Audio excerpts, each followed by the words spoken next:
Hi there, I'm Anna Yosin and this is Whole-Soul Living. Today I'll be going over the yoga pose Camel Ustrasana. So with the camel, this is a back bend and there are several variations of this. So don't feel like you have to go into that full expression of it. Go where you feel is safe for your body, okay? So if you've got a bulging disc in your lower back or even in your neck, anywhere in your back, be very, very careful and mindful of this, and maybe don't do this if it's actively causing you pain. With that, you also might want to have a little kneeling pad or some extra, maybe a towel or cushion under your knees. If you've got really sensitive knees and going onto the floor, full kneeling position hurts your knees, go ahead and grab something to put under your knees as a cushion. But with that, what you want to think about is getting your knees directly underneath your hip sockets, okay? So start with that, go ahead and come on into position. And then from there, think about having your feet directly behind your knees. So you're not in or out with those feet. So we just want that nice and neutral.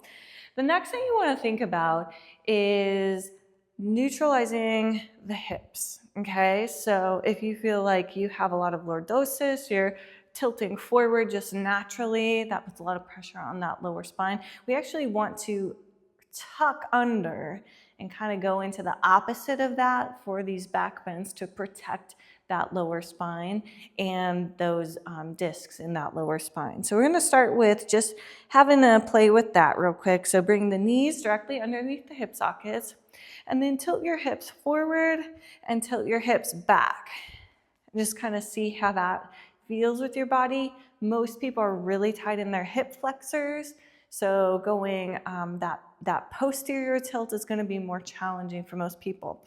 So find that posterior tilt. You're pointing that tailbone down towards the floor, drawing the navel in and up. So engaging the abdominal wall, engaging the pelvic floor muscles, think in and up. And then from there, we're going to just lift the heart. Okay, so pull those shoulders down and back away from the ears. We're just gazing up nice and gentle to start with. And then we're going to bring the hands to the lower back, the top of the hips, like you're putting your hands in your back pockets of your jeans.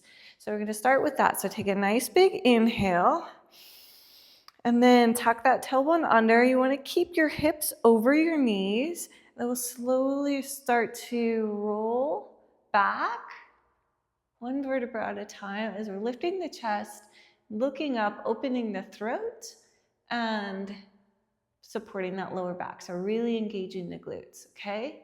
So then come on out of that. That's option one. If you've got a lot of neck pain and tension, if you've got some disc issues, maybe even a sciatic situation, just kind of stay there. You don't even have to go that far. Maybe you just simply look up and think about pulling your shoulders down and back, pushing the hips forward. Maybe that's as far as you get, just a gentle gaze up. If you can go further, if that doesn't hurt, take a nice big inhale and come on back. From there, you're going to go a little bit further. Make sure your hips stay over these knees. So we don't want to go all the way back here. We're still tucking that tailbone under so we protect that lower back. And then we can arch even more as we lift the heart, pull those shoulders away from the ear, and look up. Now, eventually, maybe you can let that head drop if it doesn't hurt your neck. So that's a little bit deeper, okay? Next step for that is bringing one hand down to a heel. So take a big inhale, go into your position, and then we can bring one hand down to the heel. So again, we want to really think about pushing those hips forward. So we're keeping those hips over the knees, and then maybe we reach up with that other hand. The next option is bringing both hands down to the heels as we really push forward, opening up the heart, and then we can allow that neck to relax. Deepening the breath here, still tucking the tailbone. One more inhale And then exhale, go ahead and come on up. And then we neutralize that with a fold forward, usually into a child's pose from here. So reaching those hips over the feet and reaching those hands overhead. Relaxing here.